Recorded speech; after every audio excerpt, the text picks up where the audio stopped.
சிங்கப்பூரில் இப்போ சென்னை வாசந்தா, எங்கும் சென்னை பிராண்டின் சமையல் மேஜிக் தான்.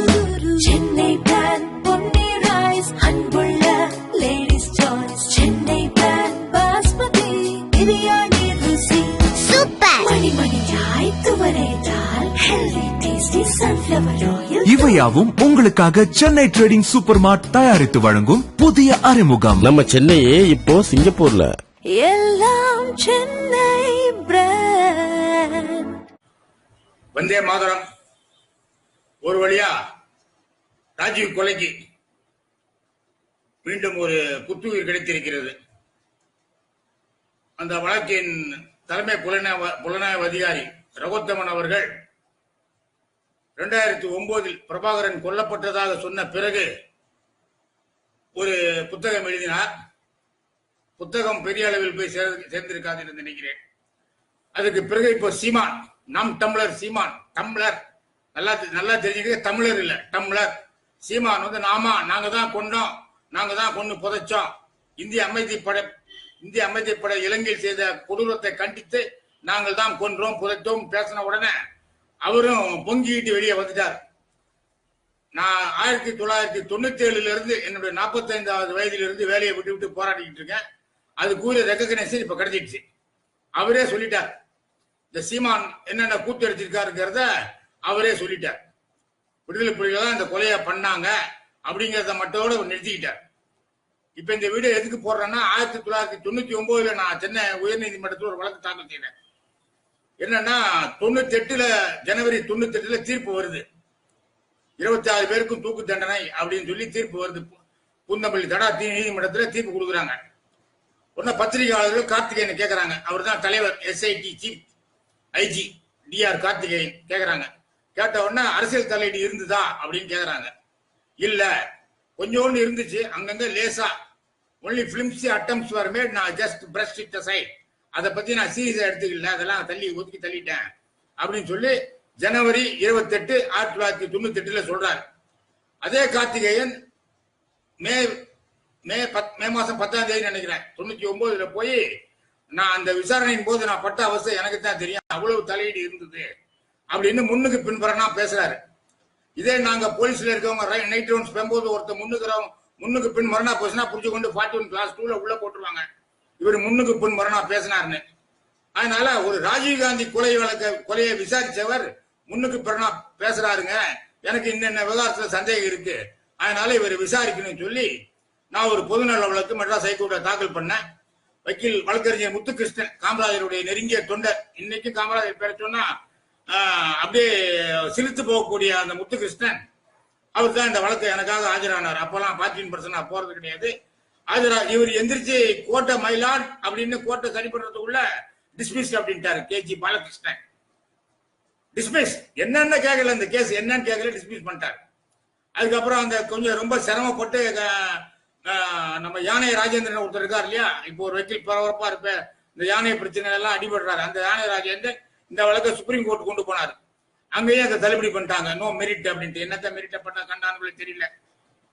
ஆனா இப்போ ரகோத்தமன் வந்து, ஆமா எங்களை வைகோபாலசாமி விசாரிக்க விடல, கருணாநிதியை விசாரிக்க விடல அப்படின்னு ஆணித்தரமா அடித்து சொல்லிட்டார். இதுல 5 பதிவுகள் தான். 5 காரணத்துக்காக கார்த்திகேயனை விசாரிக்கணும்னு சொல்றேன். இந்த டெல்லி அமெரிக்கால இருந்து ஒரு கடிதம் வருது எங்களுக்கு, ஒரு ஆளை பிடிக்கிறோம் நாங்க. எங்க மல்லிகை வாசல்ல ஒரு ஆள் போன் நம்பர் அதெல்லாம் எழுதிட்டு இருந்தாரு. அவரை பிடிச்சி விசாரிக்கிறோம். விசாரிச்சா அமெரிக்கால பவானின்னு ஒரு அம்மா இருக்காங்க, அவங்க கார்த்திகேயன்கிட்ட பேசணும் விரும்புறாங்க, அதனால அந்த டீட்டெயில் நான் கேட்டேன் அப்படின்னு சொல்லி அவன் சொல்றான். அப்புறம் அந்த வீட்டெல்லாம் ரெய்டு பண்ணும்போது அந்த பவானி எழுதின லெட்டர் கிடைக்குது எங்களுக்கு. அந்த ஆளுக்கு, அந்த பவானியோட ரிலேட்டிவ் கிடைக்குது. இந்த மாதிரி இவனால தான், லலித் சந்திரசேகரனால தான் எனக்கு இந்த நிலைமை அப்படின்னு சொல்லி இந்த டேரில் பீட்டர்னு ஒரு ஆள் செத்து போறாரு இல்லையா, அது சம்மந்தப்பட்டு எழுதியிருக்காவ. உடனே இதை நான் இந்த கடிதத்தெல்லாம் கொண்டு போய் DR கார்த்திகேயன்கிட்ட போய் சொல்றோம். அப்போ ரகோத்தமன் அமெரிக்கால இருக்கார், இந்த வழக்கு விசாரணைக்காக அமெரிக்காவுக்கு போயிருக்காரு. இதை நாங்க போய் கொடுத்த உடனே, ஓ ரகோத்தமன் லிட்டிய பாட்டில் ஆஃப் ஷாம்பெயின் இப்படி அப்படியே சொன்னார். எனக்கு இன்னும் ஒரு வரி கூட மறக்காம ஞாபகத்துல இருக்கு. இந்த செய்தி ரகோத்தமன் காலையில கிடைச்சதுன்னா, இவர் ஹிட்டிய பாட்டில் ஆஃப் ஷாம்பெயின் அப்படின்னு சொல்லி எங்ககிட்ட வாங்கிட்டார். நாங்க நினைச்ச உடனே ஒரு ரகோத்தமன் இந்த தகவல் சொல்லிடுவாரு. ரகோத்தமன் அமெரிக்கால இருக்க பவானியை போய் விசாரிச்சிருவாரு அப்படின்னு நினைச்சுக்கிட்டு அவ்வளவுதான் பண்ண முடியும். நாங்க என்ன பக்கத்திலே உட்காந்துட்டு ரகோத்தமன் போட்டியான்னு கேட்க முடியாது. அப்புறம் ரகோத்தமன் 10 நாள் 15 நாள் கழிச்சு வராரு அமெரிக்கால இருந்து. நான் ஒன்னா அவரை போய் பார்த்து, ஐயா என்ன பவானியா பாத்தீங்களா அப்படின்னு. எந்த பவானிப்பா? ராஜீவ்காந்தி கொலையில ஒரு முக்கிய தகவலை கார்த்திகேயன்கிட்ட சொல்லணும், அதுக்காகத்தான் நான் கார்த்திகேயன் விலாசத்தை தேடிக்கிட்டு இருக்கேன் அப்படின்னு பவானிங்கிற அமெரிக்கால இருந்து சொன்னா, அங்க ஒரு அதிகாரி இருக்காரு, இங்க புதுசா அதுக்கு அனுப்ப வேண்டாம். ரகோத்தமன் அங்கேயே இருக்கிறார். அவர்கிட்ட சொல்லி இருந்தா அவர் அப்பயே விசாரிச்சு வந்திருப்பார், அந்த வழக்கு முழுமை அடைஞ்சிருக்கும். ஆனா இவர் அந்த தகவல் ரகோத்தமனுக்கு சொல்லல. ரகோத்தமனுக்கு ஒண்ணு, ஏன் பவானியை விசாரிக்கல? அடுத்தது ஒரு 7 இடம் ரெய்டு, 7 இடத்துல ரெய்டு பண்ண போறோம் அப்படின்னு சொல்லி முடிவு பண்ணி 14 கார் வந்துருச்சு, 14 டீம், எல்லா கார்லயும் நாங்க எல்லாம் கிளம்பி ரெடியா இருக்கோம். 4 மணிக்கு கிளம்ப போகுது மெட்ராஸ்ல இருந்து. திடீர்னு 2:30 மணிக்கு கூப்பிட்டு ரெய்டு கேன்சல். கேட்டா டெல்லியில இருந்து தகவல் வந்துருச்சு அப்படின்னாங்க. டெல்லியில இருந்து அந்த தகவல் சொன்னது யாரு? அதை கார்த்திகேயன் விசாரிக்கணும். இந்த அமெரிக்காவில் இருந்த பவானிக்கு தகவல் சொல்ல விடாம தடுத்தது யாரு? டெல்லியில இருந்து ரெய்டை கேன்சல் பண்ணி சொன்னவன் யாரு? அதுக்கப்புறம் இன்னொன்னு புதுசா இப்ப எனக்கு சமீபத்துல தான் அந்த செய்தி கிடைச்சது. பொன் கிருஷ்ணமூர்த்தின்னு ஒரு சோனியா கட்சிக்காரர் ஒருத்தர் இருக்காரு. அவரு ஒரு வின் டிவி நிகழ்ச்சியில நான் பார்த்தேன். அப்ப அவர் எங்கிட்ட தற்செயலா சும்மா கேஷுவலா சொல்றாரு, ஸ்ரீபெரும்புதூருக்கு ராஜீவ்காந்தி வந்ததுக்கு காரணம் மார்கரெட் ஆல்வா தான். மார்கரெட் ஆல்வா டைரக்டா டெல்லியில இருந்து போன் பண்ணி நம்ம மரகத சந்திரசேகர்கிட்ட நீங்க ஸ்ரீபெரும்புதூர்ல ஒரு கூட்டம் ஏற்பாடு பண்ணுங்க அப்படின்னு சொன்னாங்க அந்த அம்மா. அதுக்கு மரகதம் வந்து முடியாதுன்னு சொல்லிட்டாங்க. வாழப்பாடிக்கு எனக்கு ஆகாது, ஏதோ ஜாதி பிரச்சனை போல தெரியுதுக்கு எனக்கு அதற்கு ஆகாது, அதனால என்னால இந்த கூட்டம் எல்லாம் ஏற்பாடு பண்ண முடியாது அப்படின்னு மரகத சந்திரசேகர் மறுத்துட்டாங்க. கூட்டம் ஏற்பாடு பண்ண முடியாதுன்னு. திருப்பி அந்த மார்கரெட் ஆல்வா போன் பண்ணி அதெல்லாம் பேசிக்கலாம், நீங்க கூட்டம் ஏற்பாடு பண்ணுங்க. 2வது பேசும்போது இந்த பொன் கிருஷ்ணமூர்த்தி தான் பேசியிருக்காரு. அவரு தான் சொல்றாரு மார்கரெட் ஆல்வா தாங்க போன் பண்ணாங்க அப்படின்னு. மார்கரெட் ஆல்வாவை ஏன் விசாரிக்கல? இந்த வழக்குல மார்கரெட் ஆல்வாவை ஏன் விசாரிக்கல? அப்புறம் ரங்கநாத்ங்கிற ஆளும் சொல்லியிருக்காரு, சொன்னதா சொல்றாங்க. அது எனக்கு உண்மையா எனக்கு தெரியாது.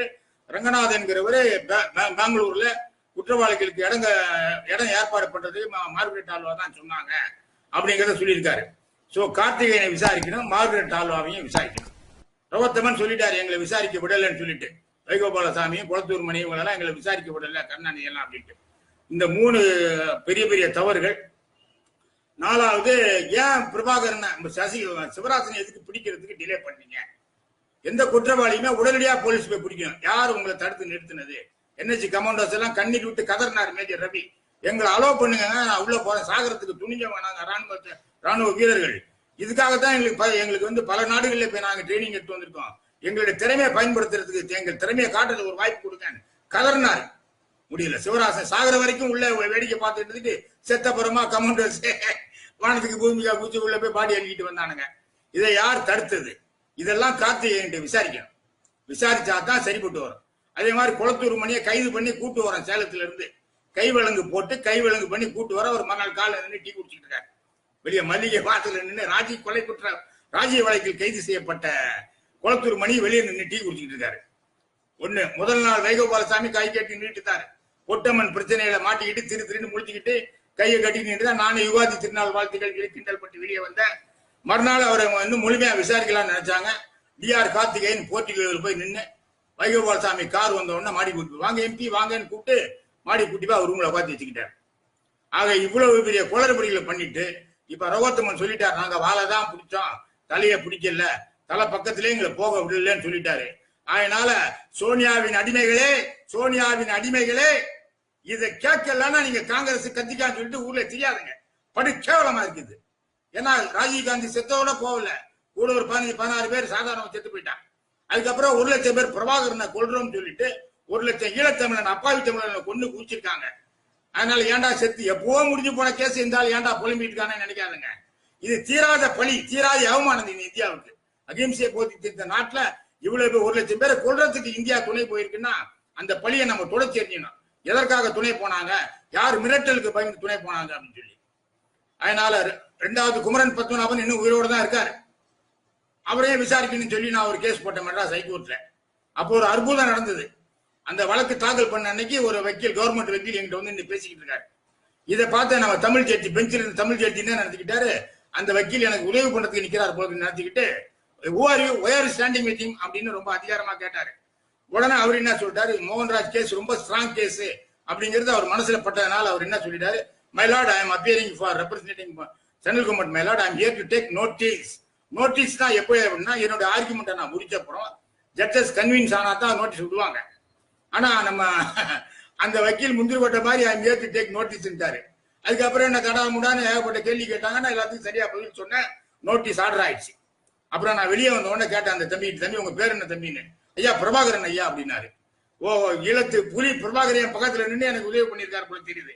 பிரபாகரன் ஆன்மாவுக்கே தெரியுது வேண்டாம் இதுக்கு நியாயம் கிடைக்கணும். அதனால இலங்கையை பார்த்து இந்தியா ஏன் பயப்படுது, நான் போட்ட ஒரே ஒரு பொதுநல வழக்கு 2011 போட்ட பிப்ரவரி மாசம், ஏன்டா இந்த மீனவர்களை சுட்டு சுட்டு கொண்டுகிட்டு இருக்கான கொக்கு குருவி மாதிரி இதை மத்திய புலனாய்வு விசாரிக்கணும்னு ஒரு வழக்கு போட்டேன். வழக்கு போட்ட தாக்கல் செய்து நோட்டீஸ் ஆர்டர் ஆச்சு, முடிஞ்சு போச்சு. அவன் சுடுதை நிறுத்திட்டான். சர்வதேச சட்டத்துக்கு பயப்படுற இலங்கைக்காரன் இந்தியாவை பார்த்து ஏன் பயப்படுறது இல்ல, இந்தியா ஏன் அவனை பார்த்து ஒண்ணுக்கு இருக்குதுங்கிறது தெரியணும்னா டிஆர் கார்த்திகேயனையும் உயிரோடு இருக்க மார்கரெட் ஆல்வாவையும் விசாரிச்சு இந்த வழக்கை முழுமையடைய வைக்கணும். அப்பதான் இந்த பாரத தேசத்துடைய மரியாதை உலகம் பூரா காப்பாற்றப்படும். இல்லைன்னா யாரோ ஒரு நாட்டுக்காரி வந்து உட்கார்ந்துகிட்டு நாங்க மன்னிச்சுதான், இவங்க யாரும் மன்னிக்கிறது, 1 லட்சம் பேர் கொண்டு இருக்க அவனை யாரும் மன்னிக்கிறது. அதனால டம்ளர் சீமானே அவரை ஐபிகே பண்ணிய கொடுமைக்கு ராஜீவ் காந்தியை நாங்க தான் கொண்டோம் அப்படின்றதுல 1 லட்சம் பேரை ஏண்டா கொள்ள துணை போனீங்கன்னு நல்ல ஆம்பளையா அசிங்கம் இல்ல தமிழர் சொல்லிச்சிருக்காங்க. பட்டு கேவலமா இருக்கு.